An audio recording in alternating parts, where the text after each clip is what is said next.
Hello friends, welcome back to my channel. आज हम देखने वाले हैं विकसित भारत पर निबंध। चलिए फिर शुरू करते हैं आज की इस वीडियो को। विकास का मतलब अलग अलग लोगों के लिए अलग अलग होता है। कुछ लोगों के लिए इसका मतलब रोटी, कपड़ा और मकान हो सकता है, जबकि बाकी लोगों के लिए काफी कुछ और। रोटी का अर्थ खाद्य सुरक्षा, कपड़ा से आशय अपनी पहचान को बताने का तरीका और मकान का मतलब न सिर्फ सर पर छत बल्कि खेलने के लिए जगह और जिम जैसी सुविधा वाला बेहतर आशियाना हो सकता है। बहरहाल, जब हम खाद्य सुरक्षा के संदर्भ में रोटी की बात करते हैं तो खाद्य सुरक्षा को सुनिश्चित करने में सबसे अहम भूमिका किसान की है। खाद्य आपूर्ति की इस बेहद अहम श्रृंखला में वह सबसे पहला शख्स है। हालांकि किसान का हित न तो लोगों ने और न ही नीति निर्माताओं के एजेंडे में प्रमुख रहा है। इस स्थिति को दूर करने के लिए सरकार ने कई कदम उठाए हैं। इसके तहत किसानों के कल्याण को उचित प्राथमिकता देने की बात है और इसमें साल 2022 तक उनकी आमदनी दोगुनी करने का लक्ष्य सबसे अहम है। इसके अलावा सॉइल हेल्थ कार्ड और प्रधानमंत्री फसल बीमा योजना जैसी पहल के जरिए आपदाओं से किसानों की सुरक्षा सुनिश्चित की गई है, जिसका सामना उन्हें बार बार करना पड़ता है। प्रधानमंत्री किसान संपदा योजना फ्लैगशिप कार्यक्रम है जो विपणन संबंधी सहयोग के साथ प्रसंस्करण और मूल्य संवर्धन की सुविधाएं मुहैया कराता है। साथ ही ई-नैम के जरिए किसानों को उनकी फसल की सही कीमत दिलाई जाती है। लिहाजा सरकार ने यह सुनिश्चित किया है कि उचित नीतियों, व्यवहारिक कार्यक्रमों और इस हिसाब से बजटीय आवंटन के माध्यम से किसानों के हितों का ख्याल रखा जाए। मकान का मामला सबके लिए सस्ते घर से जुड़े अभियान में बदल गया है।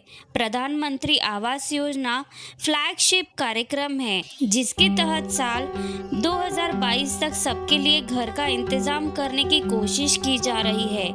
इस योजना को इस तरह से तैयार किया गया है कि देश की आज़ादी के 75 साल पूरे होने तक हर परिवार के पास पानी का कनेक्शन, शौचालय की सुविधा और बिजली की आपूर्ति वाला पक्का घर उपलब्ध हो सके। संपर्क और सुगम रास्ते भी विकास के लिए जरूरी है।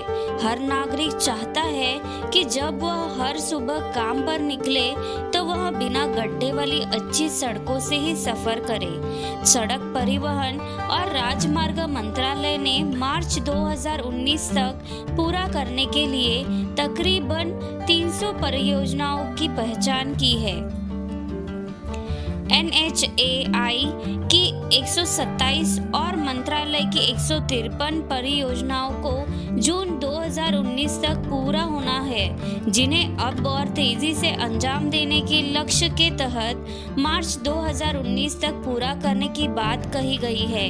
इसके अलावा 100 ऐसी परियोजनाएं हैं जिनको दिसंबर 2018 तक पूरा किया जाना है। साल 2018 से 19 के लिए NHAI का निर्माण लक्ष्य 5058 किलोमीटर से संशोधित कर 6000 किलोमीटर कर दिया गया है।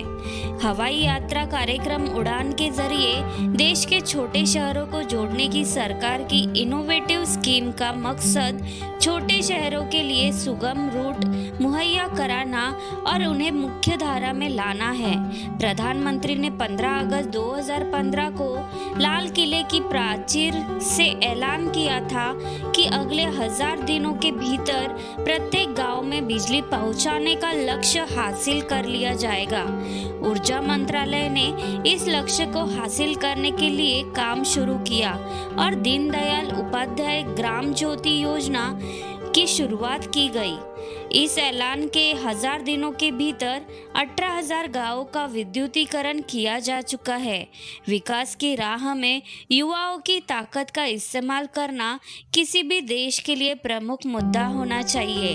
अपनी जनांकिक ताकत के साथ भारत विकास की प्रक्रिया में युवा शक्ति को भागीदार बनाने को तैयार है। नेहरू युवा केंद्र और राष्ट्रीय सेवा योजना के जरिए सरकार सामुदायिक कल्याण से युवाओं से जोड़ने में सक्रिय रही है। इन गतिविधियों का मकसद उपयोगी कार्यबल तैयार करना है जो सामुदायिक संबंधी गतिविधियों के जरिए देश के आर्थिक विकास में सतत योगदान कर सके। स्किल इंडिया, स्टार्टअप इंडिया, राष्ट्रीय युवा नेतृत्व कार्यक्रम, मुद्रा आदि तमाम अभियानों का मकसद देश की युवा आबादी को आगे बढ़ाने के लिए मौका मुहैया कराना है। किसी देश के विकास एजेंडे में अलग अलग मानक शामिल होते हैं। हर पहलू और मानक अपने आप में अहम होता है और समग्र विकास के लक्ष्य तक पहुंचने के लिए अक्सर इन पहलुओं को एक दूसरे के साथ जोड़ना पड़ता है। सरकार के हालिया कदमों में समग्र विकास के इस लक्ष्य को हासिल करने की बात है। तो दोस्तों, आज का यह वीडियो आपको कैसा लगा और ऐसी ही कुछ और जानकारी आपको भी पता होगी तो मुझे कमेंट में लिखकर ज़रूर भेजिएगा और चैनल को सब्सक्राइब ज़रूर कीजिएगा।